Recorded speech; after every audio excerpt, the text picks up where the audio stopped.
kita bisa bertemu kembali di tempat ini. Saya percaya Bapak Ibu penuh sukacita. Yang jelas kurang lebih lagi penuh sukacita dan diberkati. Amin. Mari Bapak Ibu, tiba waktunya kita memuji menyembah Tuhan dan mendengarkan firman Tuhan. Kita persiapkan hati kita untuk kita bersekutu di dalam Tuhan. Untuk sementara lupakan semua yang ada, segala permasalahan persoalan. Mari Tuhan melihat kesungguhan kita, keseriusan kita, keikhlasan kita di dalam saat kita beribadah. Kita mempersiapkan hati kita. Mari kita berdoa. Segala puji syukur, hormat, kemuliaan bagi-Mu Bapa. Engkau yang kami sembah, kami puji, kami muliakan di dalam Tuhan Yesus Kristus, Juru Selamat dan penebus dosa kami. Kami bersyukur kepada-Mu Bapa. Sore hari ini kami bersama anak-anak-Mu datang di hadirat-Mu di tempat ini Tuhan. Kami percaya Engkau yang memanggil mereka, Engkau yang mendatangkan mereka, Engkau yang membawa mereka. Kami semua datang berkumpul di tempat ini Tuhan, bukan karena kuat gagah kami atau kehebatan kemampuan kami, semua oleh karena Roh-Mu ya Tuhan. Bawa kami dalam rancangan indah-Mu ya Tuhan. Di dalam peribadatan ini kami boleh memuji menyembah Tuhan sebagai rasa syukur dan terima kasih kami kepada-Mu Tuhan, atas kasih karunia-Mu yang Kau limpahkan di dalam setiap kehidupan kami. Biarlah pujian penyembahan kami berharu-haru di hadapan-Mu, menyenangkan dan menyukakan hati-Mu Tuhan. Oleh karena itu Tuhan, Kau kirimkan hamba-Mu ibu kita sebagai saluran berkat buat kami, untuk kami lebih di dalam lagi mengenal akan Engkau.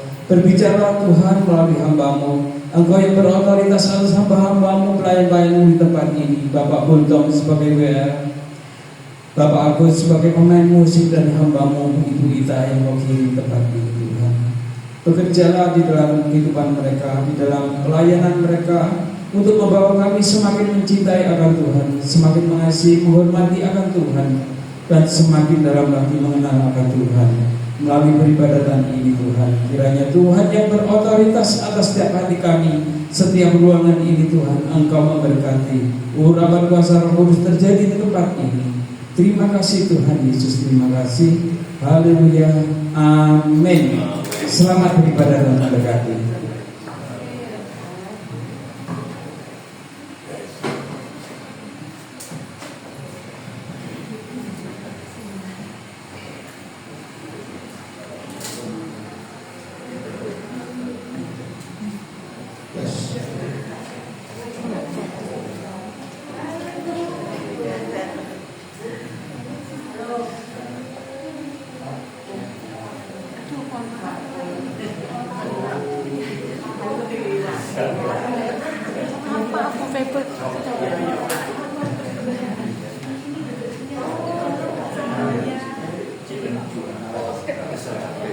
Baiklah, kita akan mulai ibadah kita. Shalom Bapak Ibu. Mari bangkit berdiri Bapak Ibu. Haleluya. Kita akan menyembah Tuhan kita yang dahsyat, yang hebat pada sore hari ini. Haleluya.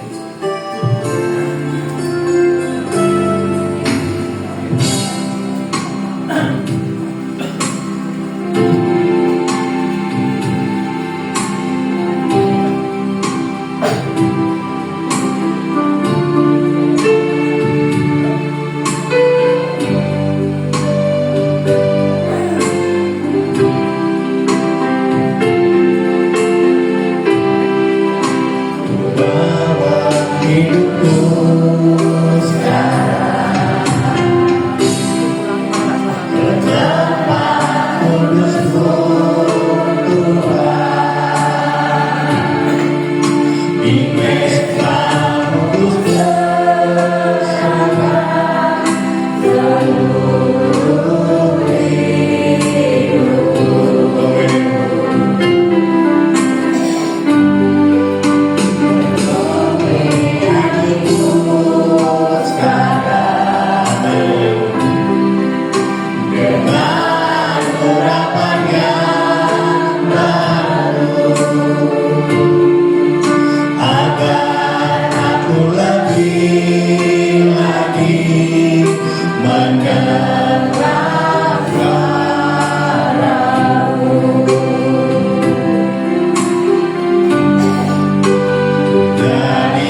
Tuhan Yesus baik, sangat baik. Sampai hari ini kita sudah diberkati.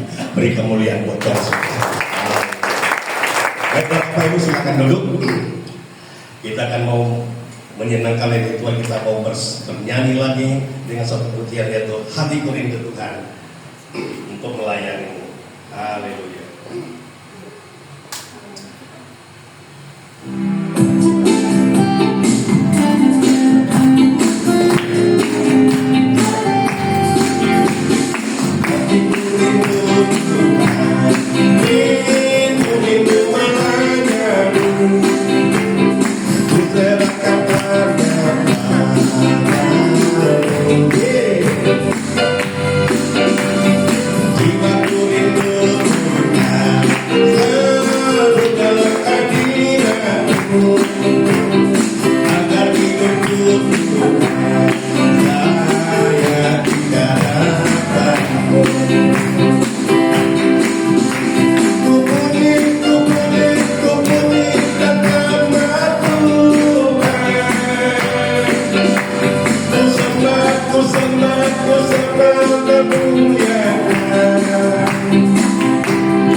Baiklah, dari kita akan sambung lagi satu pujian, yaitu sungguhlah hidupku telah ditebus. Wow, luar biasa.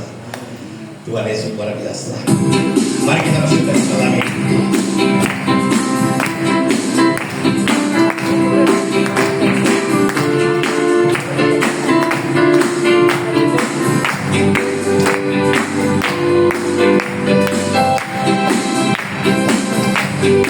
Sungguhlah hidupku telah ditebus.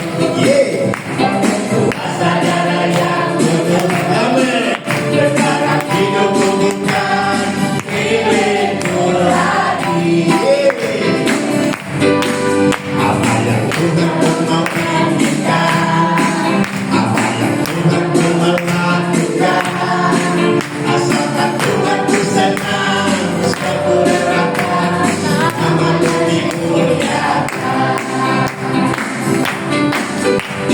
Suka-suka-Mu Tuhan, suka-suka-Mu Tuhan, suka-suka-Mu Tuhan, suka-suka-Mu Tuhan, suka-suka-Mu Tuhan, suka-suka-Mu Tuhan, suka-suka-Mu Tuhan, suka-suka-Mu Tuhan. Sekali lagi. Sungguhlah hidupku telah ditebus. Yeah.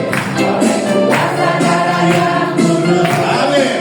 Sekarang hidupku bukan milikku lagi. Amin. Apa yang Tuhan mau inginkan, apa yang Tuhan mau lakukan, asalkan Tuhan ku senang, selalu nama-Nya dimuliakan. Suka-suka-Mu Tuhan, suka-suka-Mu Tuhan, suka-suka-Mu Tuhan, suka-suka-Mu Tuhan, suka-suka-Mu Tuhan, suka-suka-Mu Tuhan,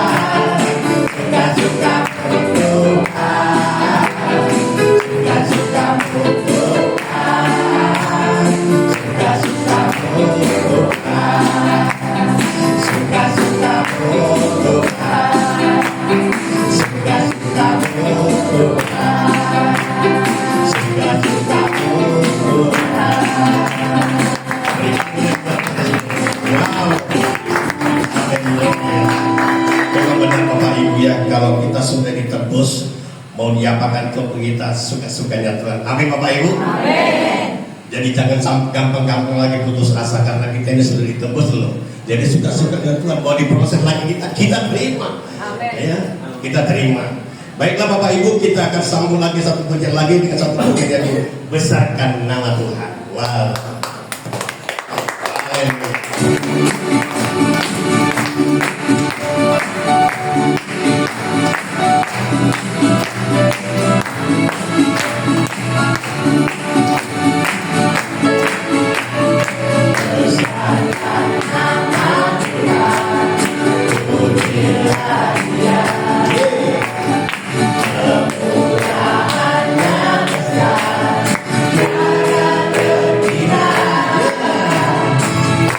Tuhan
sebagai anak-anak Allah kita harus bersuka cita dengan syarat karena itu yang kita buat karena kita selalu mengingat kebaikan Tuhan yang begitu besar.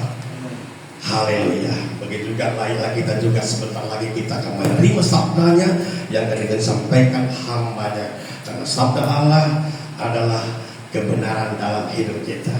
Haleluya. Baiklah Bapak Ibu, kita akan sebelum kita mau mendengar sabda Allah, kita mau bernyanyi satu pujian yaitu Ku Yakin Saat Kau Berfirman.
ketika butiran firman disampaikan, kami yakin dan percaya Roh Allah mencengkeram erat roh kami, sehingga setiap tutur kata yang hamba keluarkan bukan karena kepandaian hamba-Mu, tapi semata-mata karena kuasa Roh Allah. Roh Kudus, urapi setiap kami yang hadir, urapi ruangan ini ya Bapa, sehingga firman yang ditaburkan benar-benar masuk ke dalam roh jiwa kami, dan bahkan membawa pembaharuan yang datangnya dari Engkau. Kami yakin dan percaya Roh Allah bekerja dan berkuasa mulai hari ini sampai selama-lamanya. Yang percaya dan siap diberkati firman, sama-sama kita katakan amin. Shalom. Bagaimana kabarnya Bapak Ibu? Luar biasa. Sekali lagi 400 orang di sini katakan, bagaimana kabarnya Bapak Ibu? Luar biasa. Sorak-sorai untuk Tuhan Yesus. Dahsyat. Haleluya. Ya, terima kasih sebelumnya untuk Bapak Ibu Gembala, Ibu Faber, dan juga Bapak Pendeta Samuel atas undangannya dan atas kepercayaannya. Ya Bapak Ibu Saudara, saya mengenal Bu Febri ini hampir 20 tahun ya. Sebelum saya hamil ya Bu, yang terakhir ya Bu. Jadi saya masih masih iya gitu. Masih ya belum hamil, namanya belum hamil ya Bu. Ya kan kalau wanita udah hamil itu kan rada-rada gimana gitu ya. Kalau sudah hamil kan gitu ya Bu ya. Jadi mulai gimana gitu. Bersyukur dikenalkan Tuhan lewat cara Tuhan yang ajaib dengan Ibu Gembala, Ibu Pendeta Febri. 1 bulan yang lalu saya berkunjung mengantarkan Yohan untuk kontrol di Rumah Sakit Suci Jakarta karena puji Tuhan asam lambungnya yang dulu sering kali harus minum Nexium 20 mg kali 3, saudara ya, bisa dibayangkan ya Bapak Ibu ya, asam lambungnya sudah kambuh dan sering minum Nexium. Tapi puji Tuhan setelah diterapi, Nexiumnya diturunkan pelan-pelan, terus kemudian nggak boleh gemuk-gemuk sama dokternya. Puji Tuhan hampir 2 tahun ini asam lambungnya nggak pernah kambuh.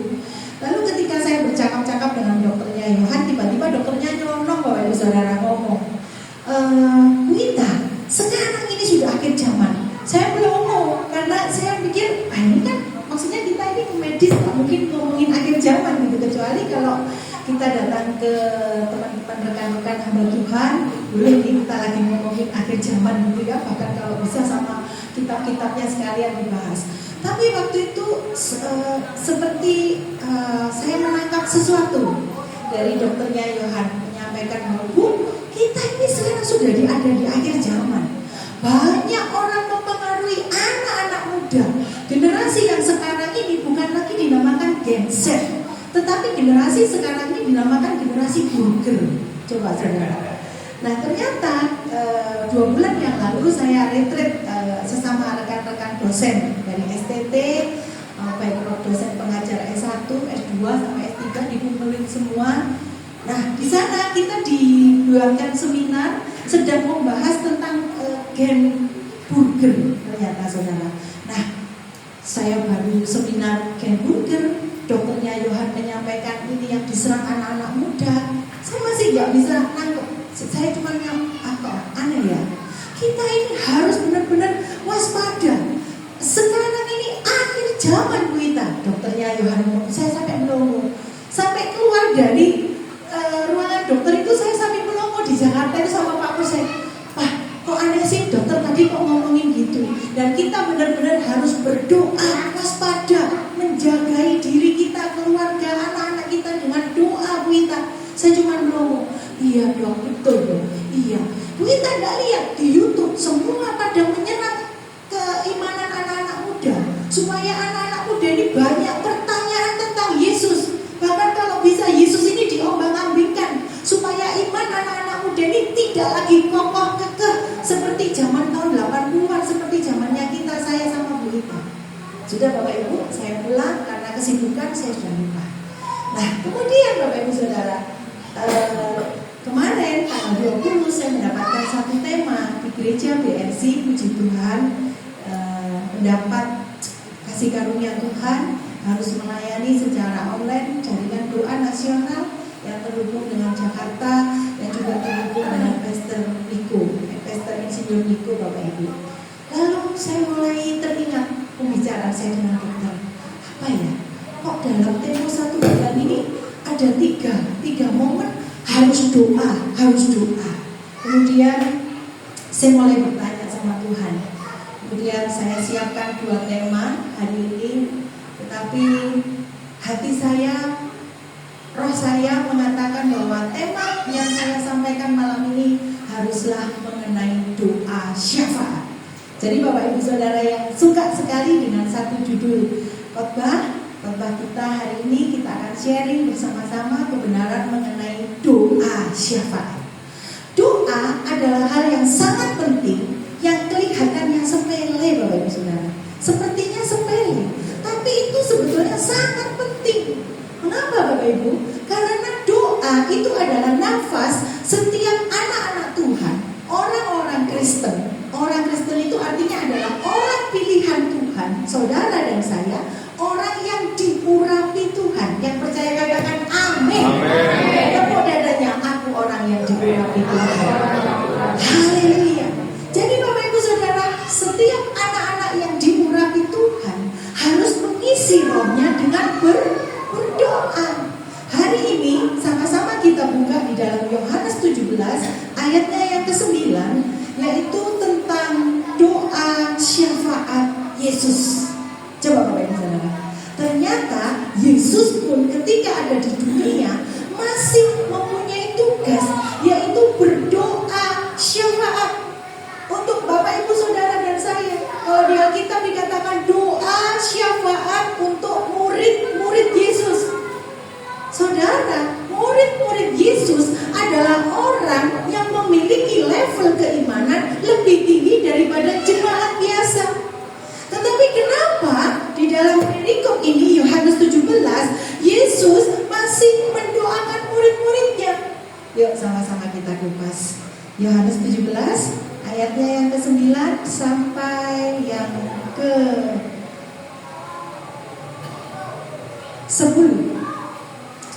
Yuk sama-sama kita baca ya Bapak Ibu ya. Sudah membawa HP suci, sudah ya. Haleluya. Yuk minimal telinganya kita mendengar sendiri. Yohanes 17 ayatnya yang ke-9. Demikian firman Tuhan. 2, 3.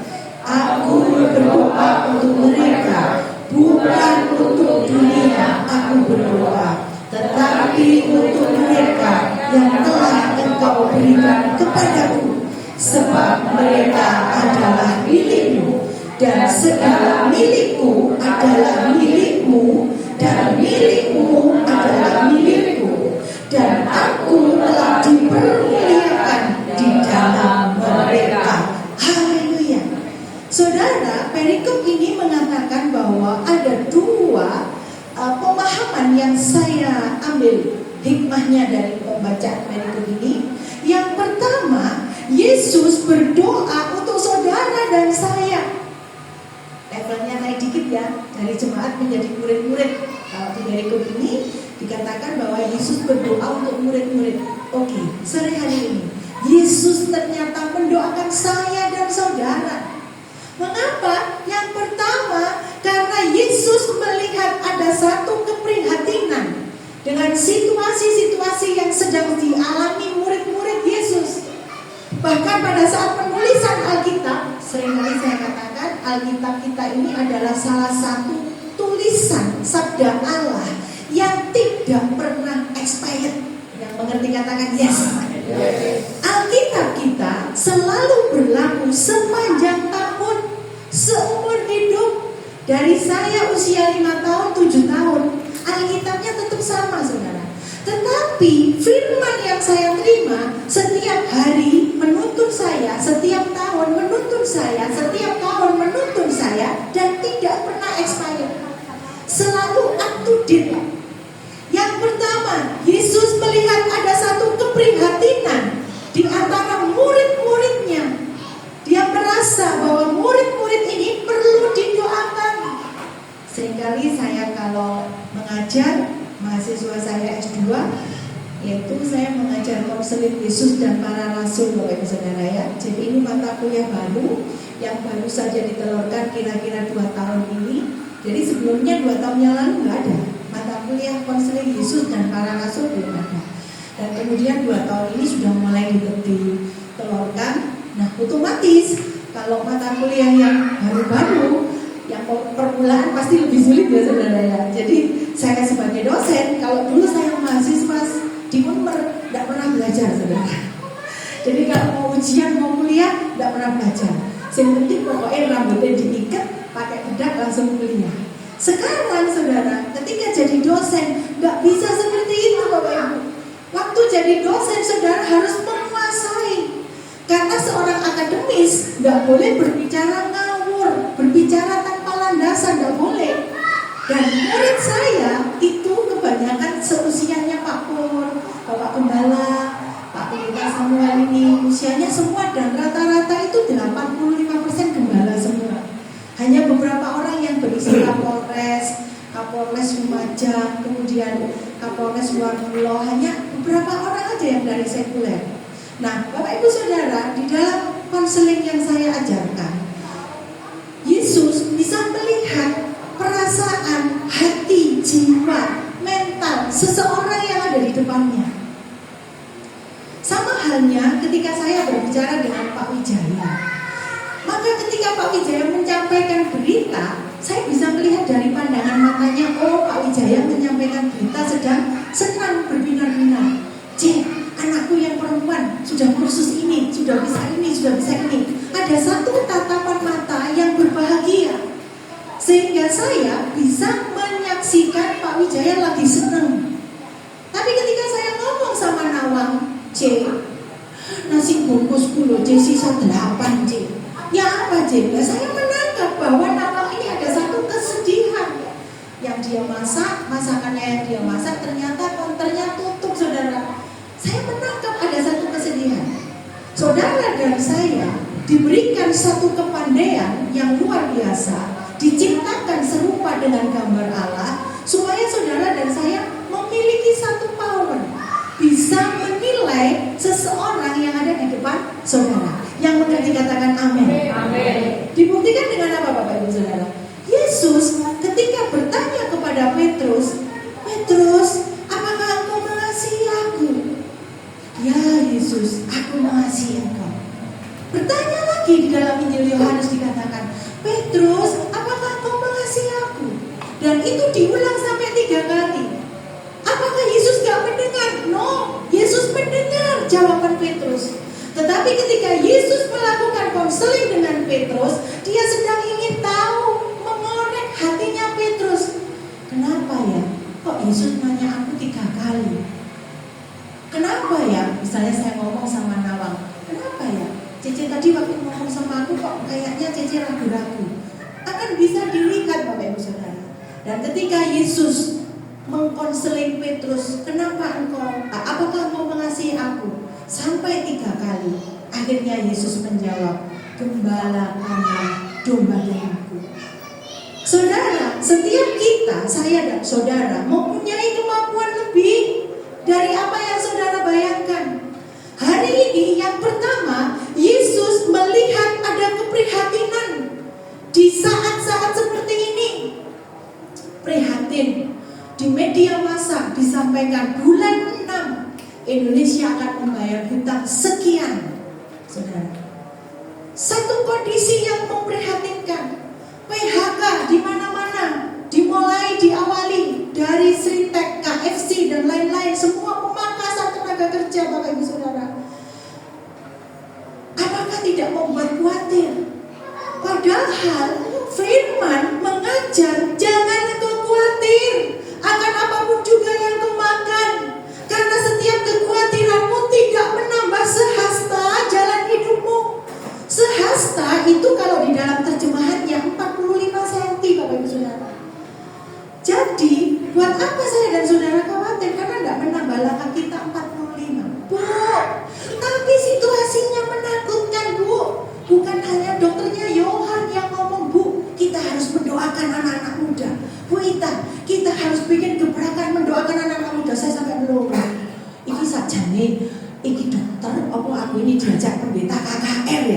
ini yang di depanku ini dokter apa aku ini mau diajak kayak Bu Febe KKR itu kan wajar saudara. Kalau Bu Febe, Bu Ita nanti kita ngomongin pelayanan di sono, di sini tuh wajar Bapak Ibu. Karena Bu Febe dari dulu kalau konteks saya itu ngomongin pelayanan. Ini dokter, salah satu profesi dari sekuler. Tapi dia mulai ngajak saya, Bu, Ibu nggak punya event nggak? Punya event nggak? Maksudnya apa dokter? Untuk anak-anak muda, Bu. Ayo kita kerahkan, Bu. Kita ajak satu gerakan doa. Saya sambil melongo. Saya pulang Pak Pur cuma ketawa ke TV saudara. Pak, kok aneh ya Pak dokter tadi ya Pak? Saya masih nggak tahu saudara kalau itu tanda dari Tuhan. Yang kedua, mengapa Yesus mencatat di dalam Yohanes 17 ayat 9? Yang kedua, Yesus melihat titik rawan. Titik rawan persatuan dan kesatuan gereja yang hampir punah.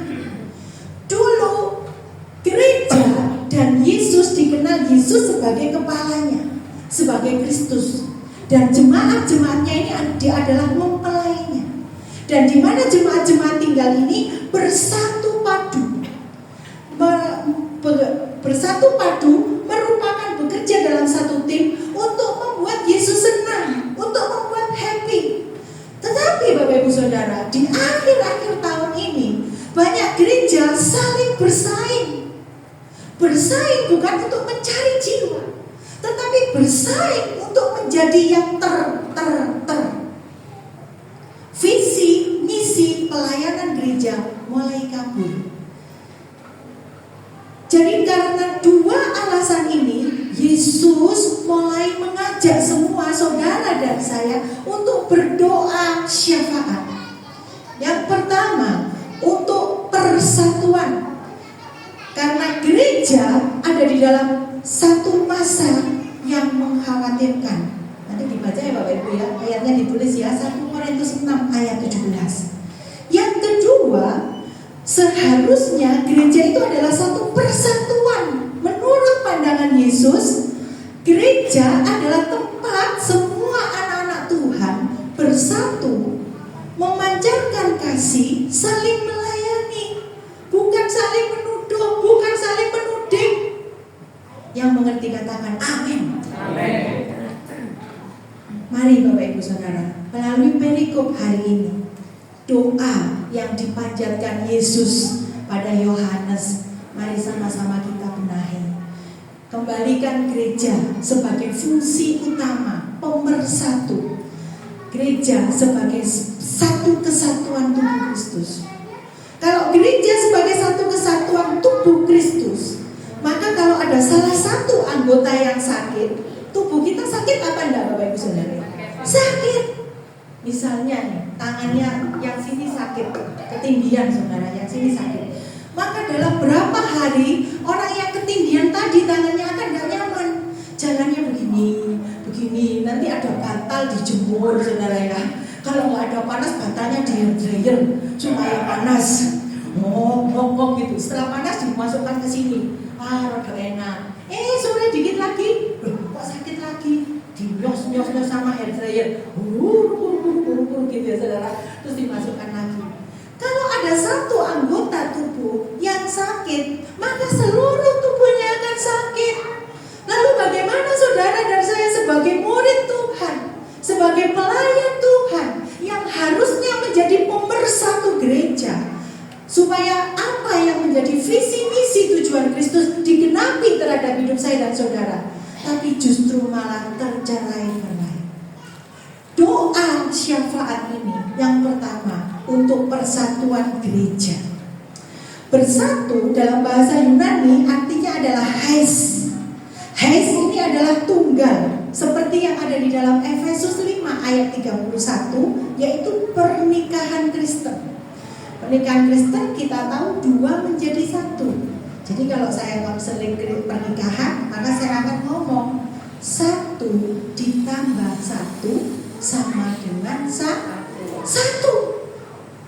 Setelah Anda diresmikan, dideklar di depan gereja, maka saudara bukan lagi 2, tetapi menjadi 1. Setelah hari itu, tidak ada mamanya Pak Pur, mamanya Cinta, tidak ada saudara. Kita semua manggilnya mama gitu ya saudara. Karena kalau kita ngomongnya mamanya, misalnya mamanya Pak Pur, mamanya ini, kan ngeri saudara. Ya, Bapak Ibu ya. Jadi seringkali saya kalau konseling, mulai hari ini setelah diresmikan, kamu nggak boleh lagi manggil mama mertua dengan mamanya, sebutan suami gitu, nggak boleh saudara. Karena dua sudah menjadi satu, pernikahan Kristen. Nah, kemudian Bapak Ibu yang kedua, yaitu pandangan Yesus tentang merendahkan diri. Matius 23 ayatnya yang ke-12, merendahkan diri, dan barang siapa meninggikan diri, ia akan direndahkan, dan barang siapa merendahkan diri, ia akan ditinggikan. Saudara, di sini ada satu janji daripada Tuhan, bahwa setiap pelayan-pelayan dari kita jangan ada yang meninggikan diri. Karena ketika saudara dan saya meninggikan diri, maka firman berkata Tuhan akan merendahkan. Betapa tidak enaknya Bapak Ibu Saudara, kalau kita ke satu pernikahan zaman sekarang, EO-nya selalu ngasih tahu tempat duduknya kita. Jadi waktu kita bawa angpaunya itu akan set gitu ya, pendeta Febe gitu ya saudara ya. Sorry ya Bu, buat contoh ya. Lalu, oh ibu pendeta Febe, mejanya ada di meja kanan gitu. Lalu Bu pendeta Febe akan dituntun dibawa ke kanan. Enak Bapak Ibu Saudara. Kalau zaman dulu 5 tahun yang lalu belum ada EO, susah saudara. Kita sudah dituntun dibawa ke depan, wah ternyata itu VIP saudara. Nah, pernah bayangkan enggak? Terus tiba-tiba kita sudah duduk, nggak sampai berapa jam, maaf, kursinya salah, ibu duduk di belakang. Pernah ada Bapak Ibu? Pasti malu.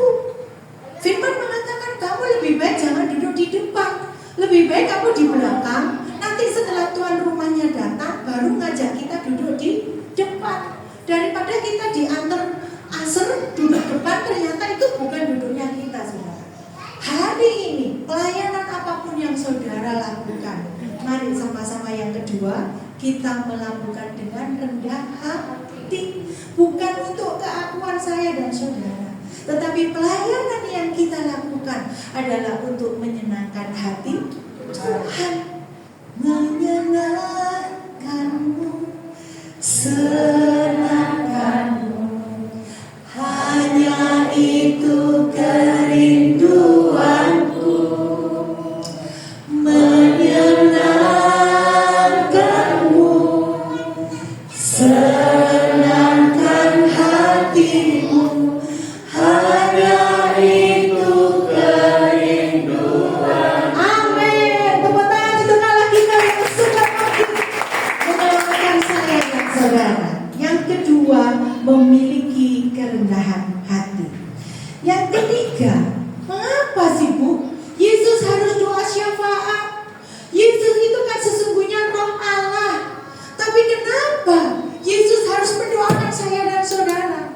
Yang ketiga, karena Allah itu kan kasih. Isi Alkitab kita dikatakan bahwa saudara, mahasiswa saya itu umurnya sudah 55 gitu ya saudara, 60. 2 tahun yang lalu ditanya, Bu Ita, isinya Alkitab ini apa sih Bu Ita? Terus saya ingat Yohanes 3 ayat 16.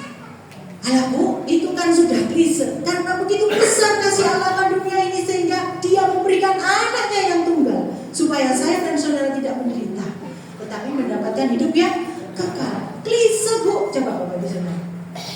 Susah nggak jadi dosen? Karena muridnya sudah sak pakpur, sudah sak suami saya saudara. Ada lagi yang ngetes saudara. Pernah contohnya, Bu, waktu wanita diketahui itu Bu selingkuh, ya kenapa? Itu kan Yesus nulis di tanah Bu. Bu Ita tahu nggak tulisannya Yesus itu nulis di tanah apa? Coba saudara. Gimana saudara? Saya diamkan dulu karena itu kan sudah jam-jamnya ngantuk. Saya kalau ngajar jam 6 saudara. Harusnya ruang Zoom itu ditutup jam 8. Coba tanya Pak Pur, tanya Ivan, staf saya. Sampai jam 8.30 loh saudara, tidak mau ditutup saudara. Sampai dipanggil sama asistennya STT, Bu Ita Shalom, Bu, ini sudah jam 8.30, kita harus pulang. Mahasiswa saya begitu antusias. Lalu saya coba bertanya, ayo silakan Pak Pendeta Yohanes, silakan Bapak Pengajaran Timotius, silakan Pak. Tahu enggak kira-kira Yesus menulis apa di tanah? Nah, kalau saya akademisi, saya nggak boleh ngawur, saudara. Kalau misalnya saya ngomong pergilah, mana ayatnya Bu? Yesus nulis di tanah ngomong pergilah, kan nggak bisa Bapak Ibu Saudara. Akhirnya Bapak Ibu Saudara, setelah molor jam 8.15, saya sampaikan, kira-kira, karena di ayat nggak ditulis, kira-kira Yesus itu nulis, aku mengasihimu, pulanglah anakku. Saya ngomong gitu, saudara.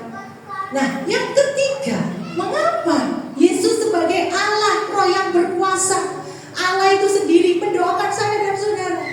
Yang ketiga, karena Yesus itu adalah kasih. Allah itu adalah kasih.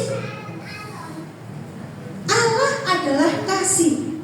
Jadi Bapak Ibu Saudara, karena Allah kasih, Allah harus tinggal di antara saya dan saudara. Dan Allah yang penuh kasih tinggal di hati saya, maka saya harus menjadi penuh kasih atau manunggal. Firman Tuhan berkata, ketika aku di dalam kamu, kamu di dalam aku, mintalah apa saja. Apa Bapak Ibu Saudara yang dijanjikan Tuhan? Mintalah sebagian atau mintalah apa saja? Mintalah apa saja. Kata Tuhan, aku di dalam kamu, kamu di dalam aku. Maka mintalah apa saja. Lah, minta sedikit sama minta banyak, gak bayar ya saudara. Enak minta banyak saudara. Saya punya anak perempuan ya. Kalau didatengin, diapelin cowok, papanya yang bingung saudara. Iya ini. Besok lagi kalau datang lagi, iya ini. Pak, aku lah bingung Pak. Sebulan saya datang sini cowok 4, papa bilang iya. Nanti kalau ada yang rada ganteng gitu ya saudara, biasa, mama. Nih kayaknya iya ini. Masih nanti naik gelap tetap ganteng nih, katanya saya gitu. Terus katanya nanti gini, sing papa milih kok, sing mama milih. Ya apa lek mama sing kawin ae. Pak Pur kan orangnya kan cemburu, meskipun dia ngomong, aku cemburu sama kamu non. Saya 30 tahun di koloni sudah hafal saudara. Kalau cemburu itu mesti mukanya ditekuk, mesti cemburu. Itu tanya Mbak Yanti yang sering pergi ke hotel ini. Tapi kalau ada orang laki-laki mukanya nggak ditekuk, berarti nggak cemburu saudara. Kalau ada Pak Wijaya gitu ya, kemudian Pak Immanuel, itu mukanya nggak pernah ditekuk, berarti Pak Pur nggak cemburu. Tapi kalau ada laki-laki datang mendekat ke saya, bicara sama saya, mukanya ditekuk, berarti cemburu. Nah, saudara, kembali lagi yang keempat, yaitu karena yang ketiga, karena Allah mengasihi saya dan Allah itu kasih, sehingga kasih Allah itu yang manunggal dengan saya harus memancarkan kasih. Bapak Ibu Saudara, sebagai murid punyaan Allah harus memancarkan kasih. Amin. Orang yang mengasihi itu tidak pernah hitung-hitung kesalahan orang lain. Yang mengerti katakan yes. Pak Pur mengasihi saya. Seringkali saya tidak mau masak, saudara, karena saya bingung antara masak, beli sayur, bersihkan sayur, dimasakin. Terus nota saya bagaimana, saudara? Pekerjaan saya di kantor bagaimana, saudara? Lalu Pak Pur nanti sering ngomong, aku itu cari bojo, aku nggak cari pembantu, aku nggak nyari koki. Jadi kamu itu harus dampingi aku kemanapun. Berbahagialah saudara, seorang suami yang bisa membagi rasa. Begitu ya Pak Samuel ya, mohon maaf. Karena kan tugasnya istri kan tulang rusuk Pak Sam, bukan tulang punggung. Ya, jadi harus penuh kasih ya karena tulang rusuk. Yang keempat, karena Yesus melihat di dalam ayat ini dikatakan Yohanes 17 ada kata-kata dunia. Yang keempat, perlindungan. Dunia dalam bahasa Yunani-nya artinya adalah kosmos. Ketika Yohanes 17 ayat 9 mengatakan dunia. Yang dikatakan ini adalah tidak sama atau memiliki arti yang berbeda dengan bumi. Jadi kalau dunia itu artinya bahasa Yunani-nya dalam tulisan ini adalah kosmos. Artinya Yesus mengharapkan saudara dan saya memberikan satu doa secara syafaat untuk dunia ini. Artinya lebih luas gitu loh saudara. Tulisan maknanya itu lebih luas daripada bumi. Saudara dan saya harus mendoakan dunia ini. Firman berkata bahwa iblis itu bekerja terus-menerus untuk menggocok saya dan saudara. Nah tadi dokter yang di Jakarta mengatakan, Bu, ibu gak bikin acara doa gitu untuk anak-anak muda. Nah saudara, Yesus ternyata sudah mengingatkan saya dan saudara bahwa yang keempat, kita ini perlu berdoa untuk memberikan satu perlindungan, memagari dunia ini agar tidak dipenuhi dengan roh-roh jahat. Roh jahat di dalam Yohanes 17 ayatnya yang ke-15, demikian firman Tuhan, Aku tidak meminta supaya engkau mengambil mereka dari dunia, tetapi supaya engkau melindungi mereka daripada yang jahat. Terjemahan ayat 15, yang jahat artinya adalah setan atau diabolos atau Septuaginta. Septuaginta atau diabolos itu artinya bahasa Indonesia adalah setan, yang mana artinya adalah penuduh, pembohong. Jadi Bapak Ibu Saudara, ada satu roh yang namanya setan, penuduh, pembohong, diabolos. Sukanya itu mendakwa saudara. Waktu saudara mau maju pelayanan, waktu saudara mau datang beribadah lebih setia, setan ngomong, kamu kan orang berdosa, nggak usah wes ke gereja seminggu sekali ya. Ngapain diisi terus hidupmu dengan ke gereja, cukup wes seminggu sekali. Itu adalah penuduh.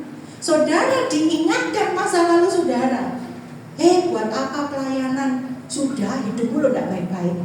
Nanti kalau kamu pelayanan di mimbar, disorot, kelihatan orang, langsung diperducikan. Kamu tahu nggak? Sinter itu lo blablabla. Kamu tahu nggak? WL itu lo blablabla gitu. Hati-hati Bapak Ibu Saudara. Itu adalah pekerjaan diabolos, penuduh, setan. Diabolos memiliki rupa macam-macam. Ada yang berpakaian baju jas. Dia menjadi roh penyusup di antara gereja yang bisa menghancurkan setiap pelayanan saudara, bisa memecah belah di dalam gereja. Setan sangat pintar, jadi dia bisa masuk menyusup sebagai roh pemecah belah. Kemudian ada juga yang mengintimidasi saudara. Lek nyanyi ojo banter-banter, suaramu lu fales, malu sampai tetangga sebelah. Kalau saudara ada bisikan, aduh suaraku fales, berarti itu ada roh setan. Saudara harus nyanyi lebih kencang lagi, lebih banter lagi saudara. Tidak usah hiraukan orang lain. Saudara dan saya ada di sini sama-sama untuk menyenangkan Tuhan, untuk menyembah Tuhan. Yang mengerti katakan amin. Karena Tuhan itu nggak bisa menyembah dirinya sendiri, jadi Tuhan itu perlu saya dan saudara untuk menyembah. Jadi pekerjaan saat ini yang paling diminati, yang paling menggerakkan hati Tuhan adalah ketika saya dan saudara menjadi penyembah. Tepuk dadanya, aku mau jadi penyembahnya Tuhan. Haleluya. Yang kelima, Yohanes 17 ayat 17. Kuduskanlah mereka dalam kebenaran, karena firman-Mu adalah kebenaran. Menjadi tempat pengudusan.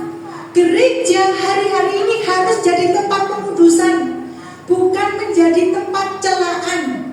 Yang mengerti katakan yes. Saudara bebas, pernah melakukan kesalahan, gak apa-apa. Yesus gak mengurus masa lalu saudara. Tetapi yang diurus ketika saudara hari ini bertobat, saudara harus berhenti berbuat dosa.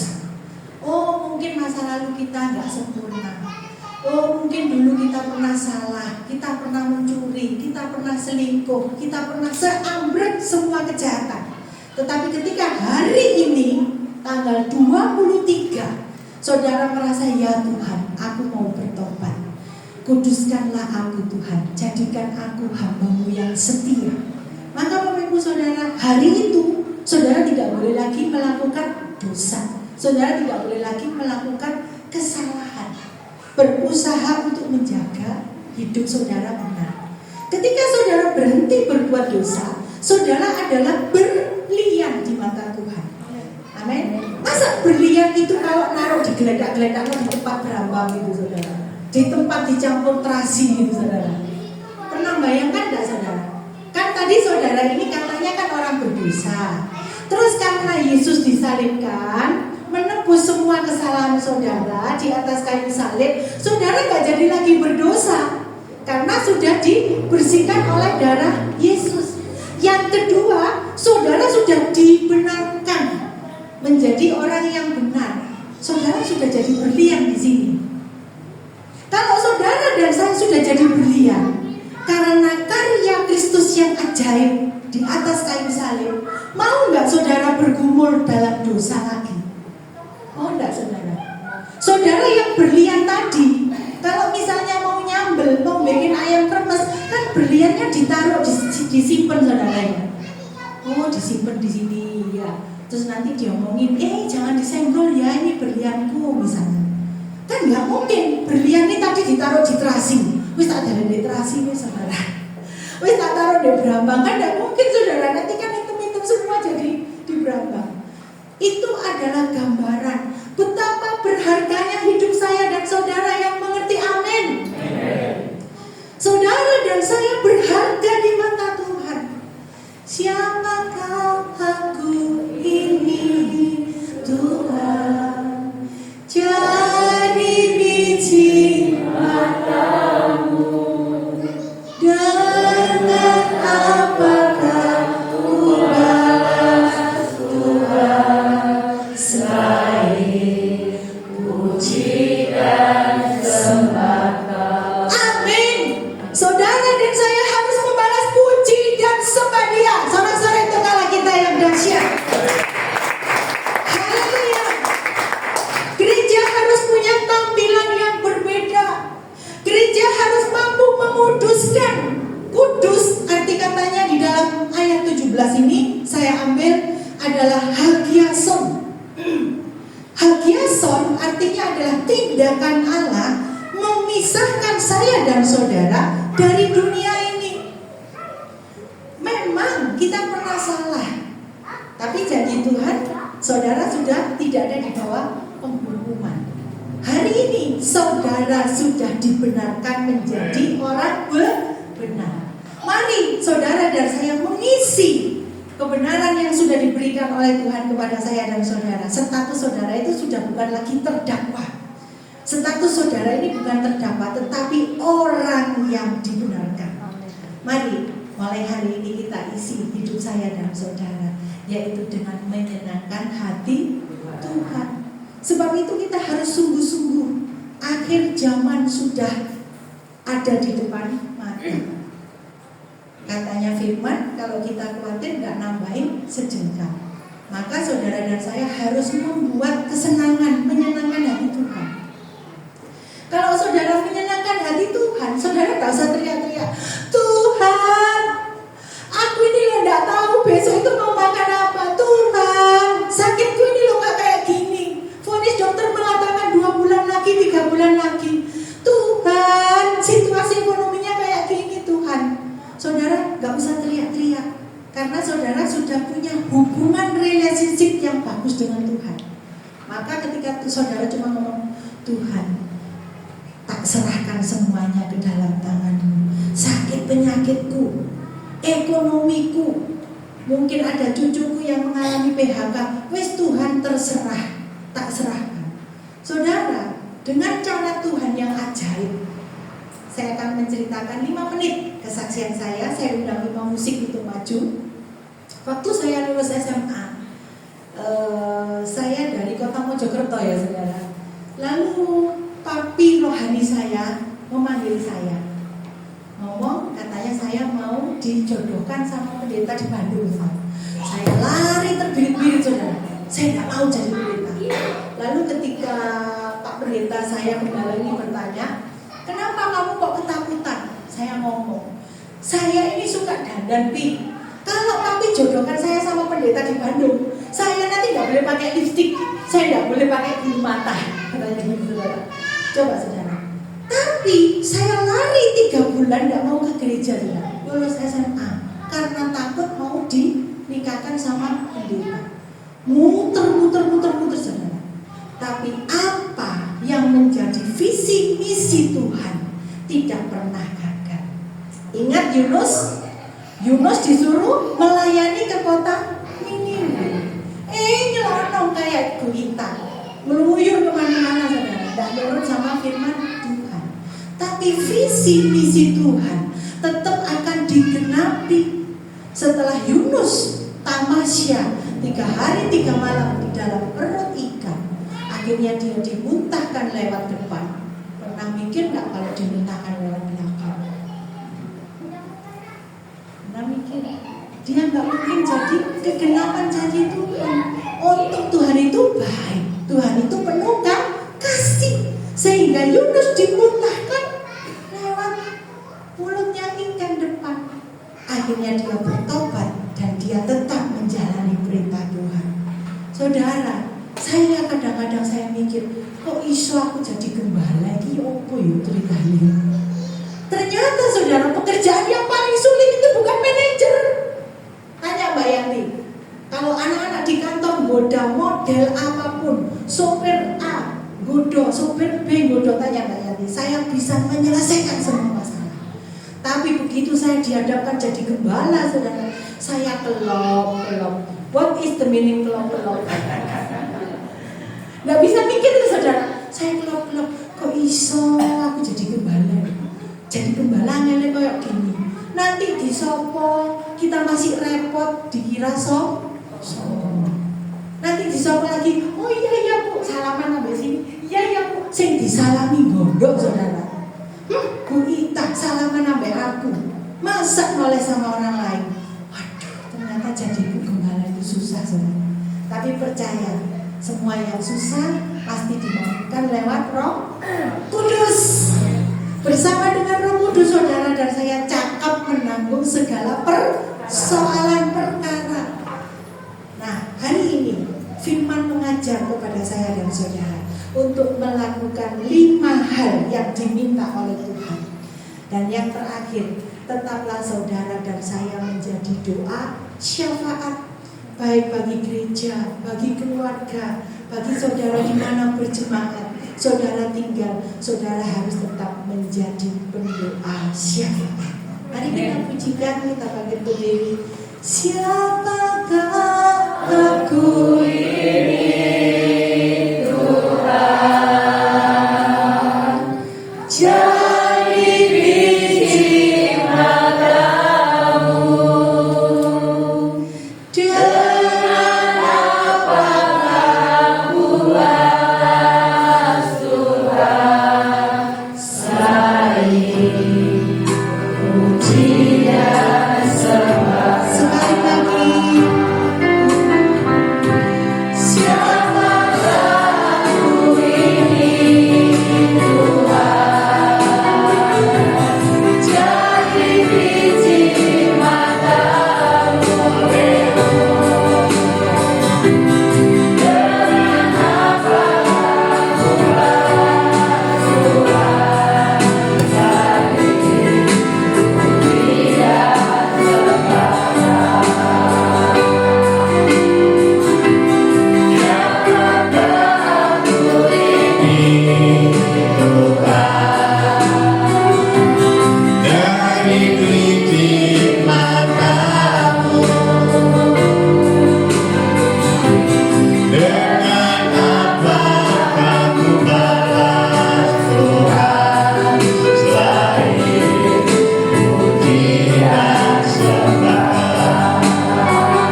sungguh kami bersyukur.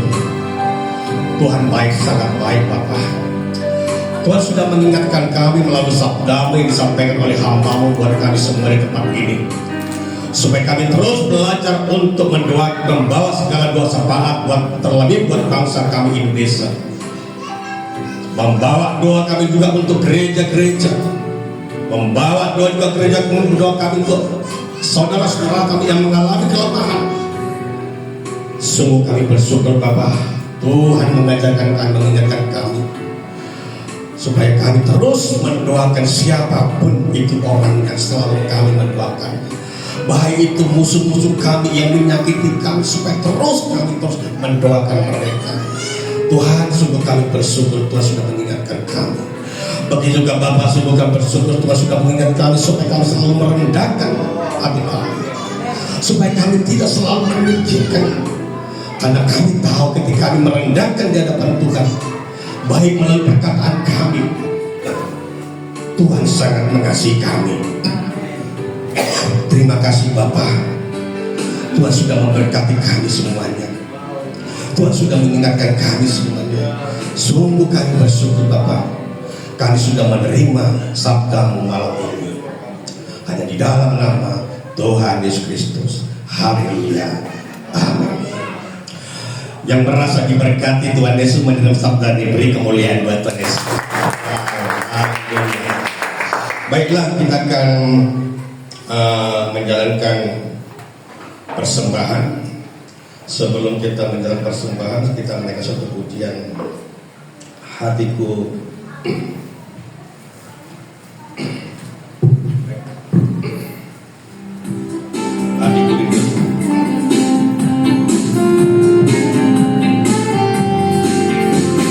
Hatiku rindu Tuhan, rindu melayani, ku serahkan harga.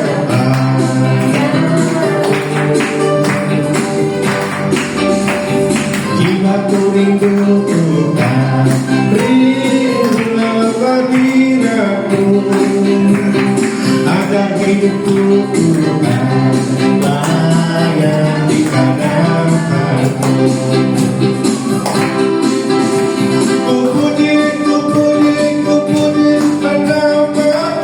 Tuhan. Ku sembah dan muliakan. Mulikan dengan mutu.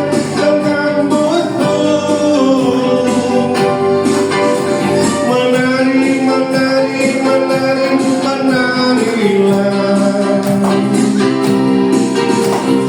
Terimalah pujianku, jadikanlah kami berkat.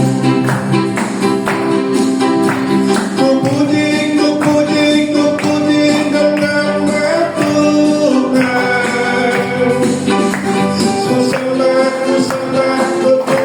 dan muliakan. Munyikan akan mutu.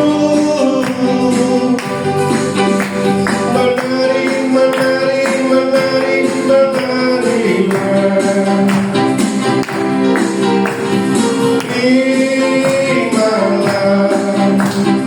Terimalah pujianku, jadikanlah kami berkat.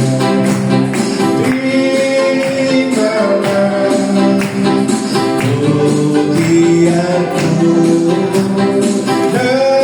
jadikanlah kami berkat. Haleluya.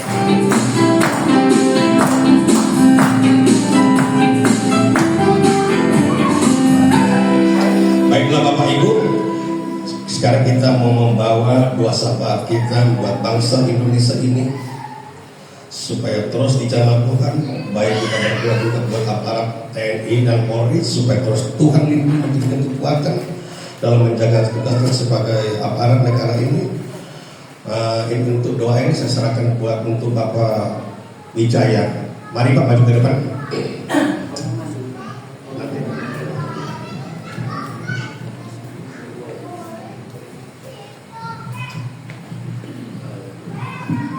Mari dengan hati dan iman kita akan doa syafaat. Ya Allah Bapa, di dalam nama Tuhan Yesus dan pertolongan Roh Kudus, Tuhan terima kasih buat lawatan-Mu, buat penyertaan-Mu Tuhan di pada malam hari ini Tuhan. Kau sungguh luar biasa baik Tuhan. Terkhusus Tuhan buat firman-Mu Tuhan yang semakin mendewasakan jemaat di tempat ini Tuhan, untuk tidak melupakan doa syafaat Tuhan. Tuhan, terkhusus saya berdoa buat Pastor Rita Linta Tuhan, Kau terus pakai semakin dahsyat, semakin luar biasa Tuhan. Kiranya Kau turunkan hikmat-hikmat murni dari-Mu Tuhan, dan terkhusus akan Kau pakai Tuhan jadi teladan kebenaran firman-Mu.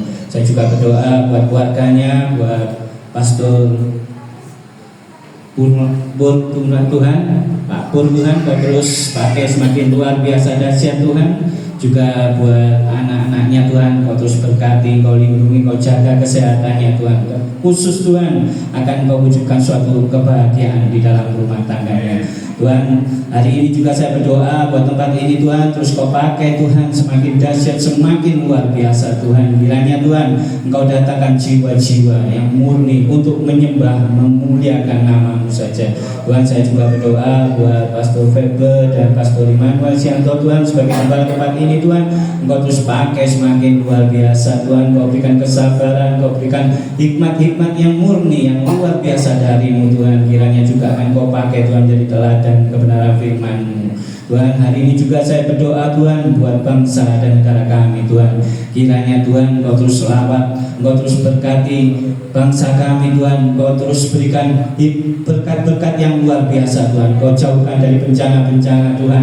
Terlebih Tuhan Kau akan ikut serta dalam jalannya pemerintahan ini Tuhan. Kau akan berikan yang terbaik Tuhan. Terkhusus bahwa pemerintahan ini Tuhan untuk takut akan Engkau Tuhan. Kiranya doa yang sederhana itu Tuhan, kiranya Engkau akan mendengarkan Tuhan, dan Engkau akan memberikan jawaban Tuhan yang terbaik buat kita semua yang telah berdoa. Mari kita sama-sama katakan amin. Baiklah, kita akan mau mendengarkan warta gereja untuk minggu depan. Saya silakan Abang.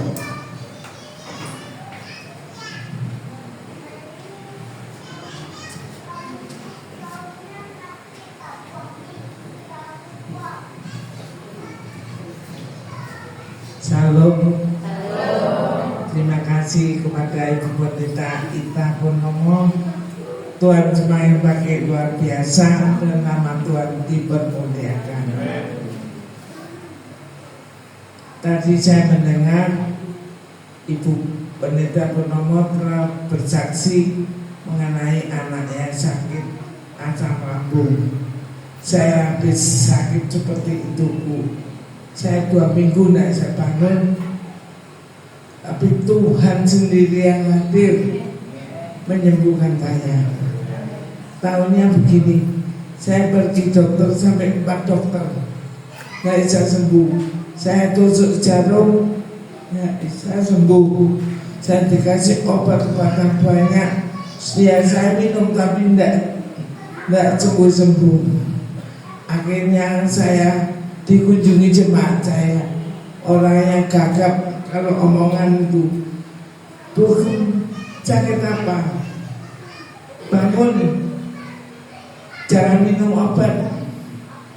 Saya punya obat yang bisa menyembuhkan. Amin, saya katakan. Dia bilang, saya mau pulang dulu, saya ambilkan obatnya. Nggak tanya kembali, dia bawa itu namanya kurma. Ini bukan dimakan 2 atau 3 biji nanti sembuh. Betul saudara, yang dikatakan itu terjadi. Saya bisa sembuh, bisa makan enak dan kuat kembali. Dan besoknya saya ikut doa malam di GSJS Surabaya. saya perjamuan suci ambil perjamuan itu ada ayatnya firman Tuhan terdapat dalam Matius 8 ayat 7. Tolong dibacakan yang sudah dapat. Yesus berkata kepadanya, Aku akan datang menyembuhkannya. Amin. Saya aminkan Bapak Ibu. Terus saya menjadi sembuh sampai sekarang, kuat kembali. Itu semuanya Tuhan memperhatikan. Jadi kalau anaknya ibu sama Pak Pol ini sakit, jangan minum obat, kasih kurma, dimakan 2-3 biji, nanti itu bisa menjadi sarana kesembuhan. Sampai saya mengingatkan begini, ingat toh, orang puasa kan makan kurma itu supaya perutnya itu tidak sakit. Jadi kurma itu kan ada batangnya ya, dipodek kiri terus dikelimbeti mukanya, dalamnya yang dimakan dan isinya dibuang. Jadi begitu dimakan 2 atau 3 biji. Terima kasih. Bapak Ibu tadi disinggung sama Ibu Pur, kurang lebih 20 tahun kubur kenal sama saya. Semua itu apa yang dikatakan dia dan amin. Saya kenalnya, saya bukan cari-cari kenalan, tapi Tuhan sendiri yang menjambah Makpur dan Bukur ke desa Junrejo mencari saya. Bolehnya kenal, dikenalkan sama orang desa juga. Rumahnya Pak Jendrek, namanya Pak Bik, saya bilang. Dan semuanya itu ada maknanya. Pak Bik punya masalah, minta bantuan doa sama saya, dan terkabulkan dan doa sehingga anaknya kembali dan sekarang sudah berumah tangga. Ya, itu semua oleh kasih orang Tuhan. Bapak Ibu, apa yang terjadi dalam hidup ini semua ada rencana Tuhan. Saya berterima kasih sama Pak Bubur. Saya tidak akan lupa atas kebaikannya, atas berkatnya, dan saya sungguh saya diberkati orang. Nasi goreng 1 piring sampai sekarang tak bak doa. Dikasih orang bohong, godokan di desa, saya bak doa. Saya selalu ingat pemberiannya, semuanya untuk Tuhan. Tuhan yang membalas, Tuhan yang memberkati. Semuanya saya himbau, ayo kita bersaudara, bukan 1 bulan, bukan 2 bulan, tapi selama-lamanya. Terima kasih. Pengumuman ibadah di rumah Tuhan di tempat ini hari Sabtu jam 6 sore. Bagi Bapak Ibu yang akan datang di tempat ini, mari kita bersama-sama berdoa kepada Tuhan. Dan terima kasih kepada musik BL juga Bapak Pendeta Gultom ya. Terima kasih atas pelayanannya. Tuhan pakai lagi.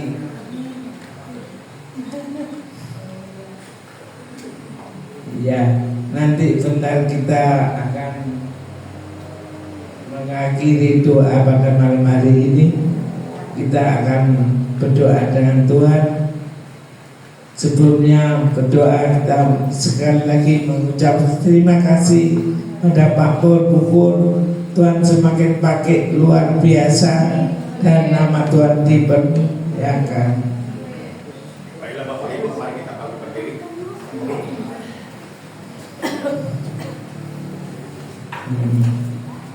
Kita akan bernyanyi. Terima kasih Tuhan.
ada di dalam kerajaan surga.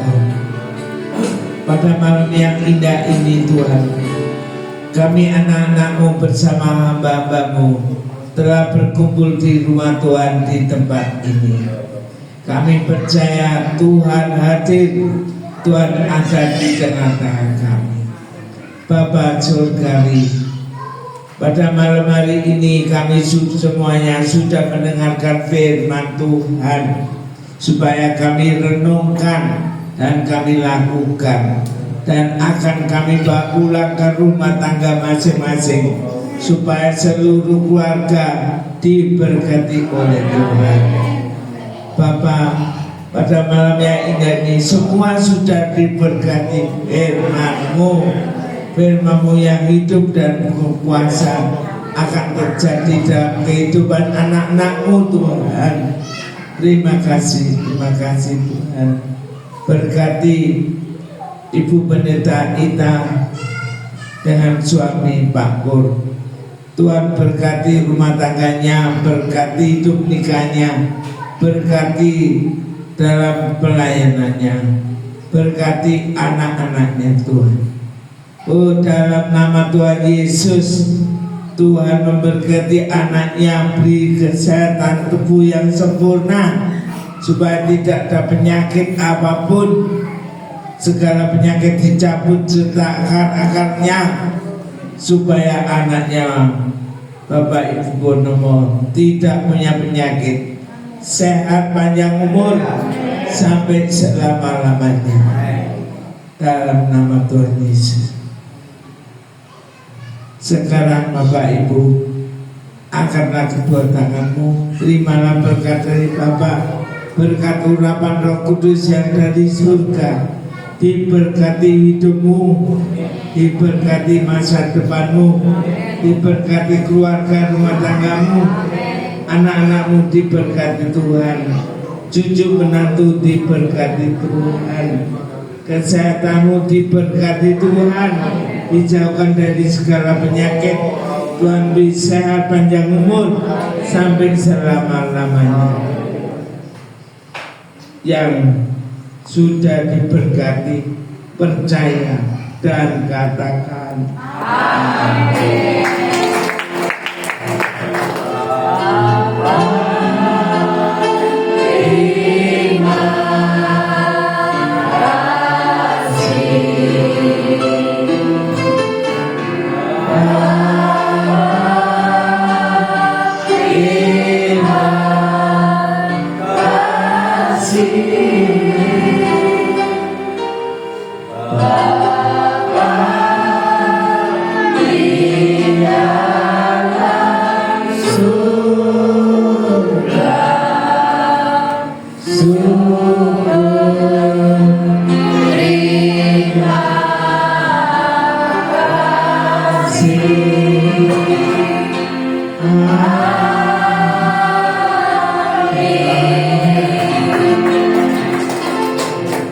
Selamat malam, Tuhan Yesus memberkati.